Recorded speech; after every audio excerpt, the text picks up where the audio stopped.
नमस्कार, मैं सचिव वॉइस चैनल से आज 16 अक्टूबर गुरुवार आपका शुभ दिन। बहुत कम समय में पूरे देश की खबरों पर नजर डालते हैं जिन्हें झूठी बिकी हुई मीडिया आपसे छुपाती है। पता नहीं आप हमसे नाराज तो नहीं है। बहुत से भाई बिना कहे वीडियो को लाइक सब्सक्राइब नहीं करते और ना यही बताते कहां से हमारी वीडियो देख रहे हैं। चलो बहरहाल आपकी मर्जी।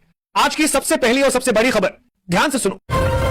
यह खबर कोई आम खबर नहीं है। इस खबर को आपको बिल्कुल ध्यान से और समझते हुए सुनना है। आप लगातार सुनते आ रही है देश के अंदर वोट चोरी हुई है और आपको यह भी पता है उसमें बीजेपी के किसी नेता का भी कोई अभी जवाब नहीं आया है। शायद आपने बीजेपी की वह चाल नहीं सुनी होगी जिसकी वजह से चुनाव आयोग निडर होकर वोट चोरी कर रहा है। एक बार ध्यानपूर्वक राहुल गांधी की इस न्यूज पर्पस वीडियो के देखिए। इलेक्शन कमीशन को चुनने का तरीका है, मैं आपको बताता हूं चुनने का क्या तरीका है। चुनने का तरीका है प्रधानमंत्री डिसाइड करता है इलेक्शन कमिश्नर कौन बनेगा। वहां पे विपक्ष के नेता को बैठा देते हैं, वो सीधा कहते हैं भैया हमें लग रहा है कि इस आदमी को बनना चाहिए, विपक्ष का नेता रोक नहीं सकता।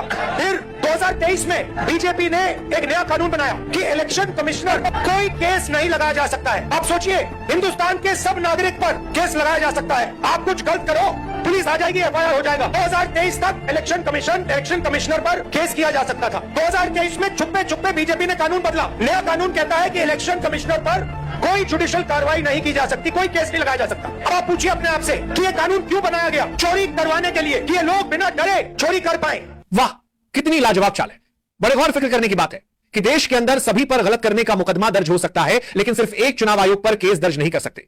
यह तो 100% स्पष्ट दिखाई दे रहा है। ये वजह क्या थी? ये रूल बदलने की क्या जरूरत थी? इसलिए जनता चाहती है बेल्ट पेपर से इस बार चुनाव होने चाहिए और इस सरकार को भगाना चाहिए। आप भी कमेंट में जरूर बताना आपकी क्या राय है। अगली सबसे बड़ी खबर जिस पर सरकार को गैरत आनी चाहिए। बड़े अफसोस की बात है, जो इंसान जनता के लिए आवाज उठाएं, संविधान को बचाने के लिए आवाज उठाई, उनकी आवाज को तुरंत दबा दिया जाता है। संजय सिंह ने बताया कि जो लोग जनता के गले को घोट रहे हैं उनको विदेशों में घुमा रहे हैं और हम जनता के लिए आवाज उठाते हैं तो हमारा पासपोर्ट जब्त कर लिया।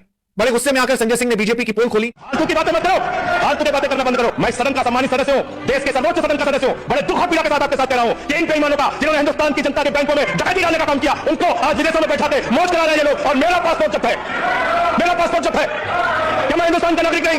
क्या मैं इस सर्वोच्च सदन का सदस्य नहीं?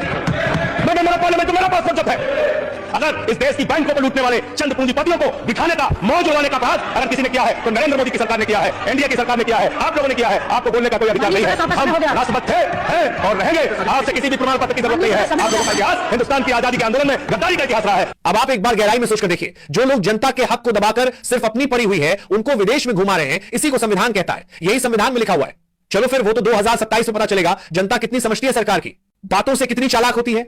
अगली बड़ी खबर जिसने भाजपा की नींद हराम कर रखी है। बिहार में चल रहे चुनाव में तेजस्वी यादव ने अपने चाचा नीतीश कुमार पर बड़ा हमला बोला। कहा कि हमारे चाचा नीतीश कुमार से बिहार संभल नहीं रहा है। इस बार घर घर में इंडिया गठबंधन सरकार परचम लहरा रहा है। हाँ, एक बार आप सुनिए तेजस्वी यादव ने क्या कहा। हमारे चाचा नीतीश जी अचेत अवस्था में है, अब इनसे बिहार संभल नहीं रहा है। अब बिहार को तेज रफ्तार के साथ, तेजी के साथ आगे बढ़ना है, विकास करना है। तो इस बार 20 साल वाली खटारा सरकार को उखाड़ के फेंके। हाँ, ये बात तो है। बीजेपी में शामिल होने के बाद नीतीश कुमार भी ऐसे झूठे बन गए हैं जैसे और नेता है क्योंकि वादे किए थे लेकिन वादा पूरा नहीं किया।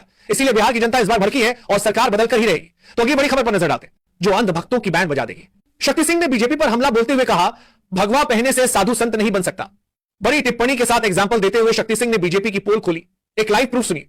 भगवा पहन लेने से कोई साधु संत नहीं बन सकता है। वो रावण था, ऋषि का रूप लेकर सीता मैया का हरण करने गया था। उसी तरह सत्ता के हरण के लिए अगर कोई संत का, ऋषि का रूप लेता है, मुझे दर्द होता है। वो मेरे मजहब को बदनाम करता है, मेरे धर्म को बदनाम करता है। मैं मेरे कुल देवता की पूजा करता हूँ, मेरी देवी माँ की आराधना करता हूँ, मोक्ष की प्राप्ति के लिए करता हूँ। मैं मतों की राजनीति के लिए मेरी देवी देवता का उपयोग नहीं करता। ये बात तो हकीकत है कि सत्ता का हरण करने के लिए और संविधान की धज्जी उड़ाने के लिए संत का रूप धारण करे, इससे सभी को दर्द होता है। और सबसे बड़ी बात क्यों है, उनका कोई धर्म ही नहीं है जो धर्म के नाम पर इस जनता को लड़वाए। क्योंकि कोई भी धर्म यह प्रदेश नहीं कहता कि तुम धर्म के नाम पर लड़ो। सभी धर्म में लिखा हुआ है कि तुम प्यार मोहब्बत से रहो, अपनी अपने धर्म की प्रार्थना करें। लेकिन हमारे देश के अंदर अंधभक्तों की पैदाइश कुछ दिनों से ज्यादा बढ़ गई है। अब नजर आते हैं अगली बड़ी खबर पर जो आपकी आंखें खोल दी।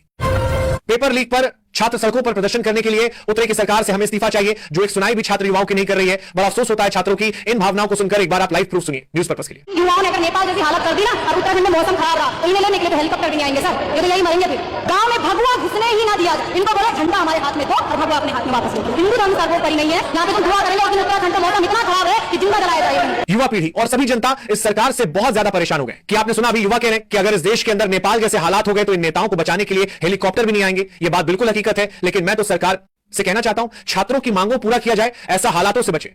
अगली बड़ी खबर की आप खुद को शर्माएगी कि हमारे देश के अंदर ऐसे मुख्यमंत्री भी हैं जिनको यही पता नहीं है कि हमारा देश का प्रधानमंत्री कौन है। मैं बात कर रहा हूं नीतीश कुमार की, जो फिलहाल के बिहार के मुख्यमंत्री हैं। एक बार आप सुनिए नीतीश कुमार। मैं तो एक ही बात आप सब लोगों से कहूंगा कि जो श्रद्धेय माननीय प्रधानमंत्री श्री अटल बिहारी जी ने, सॉरी नरेंद्र मोदी जी ने भाषण में यही भूल जाते हैं कि हमारा देश का प्रधानमंत्री आखिर है कौन।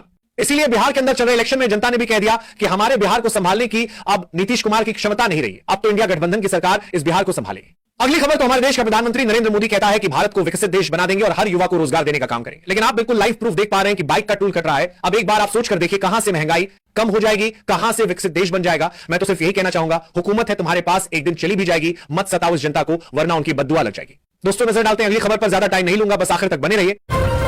एक महाराज जी ने कि बीजेपी हिंदू पार्टी नहीं है कि बोलते हैं देश को हिंदू राष्ट्र बनाएंगे। अगर हिंदू पार्टी होती तो देश के अंदर गाय की रक्षा होती। वो काम नहीं होते जो नहीं होने चाहिए। आप एक बार लाइव प्रूफ सुनिए महाराज जी क्या कह रहे हैं। बड़े दुख के साथ में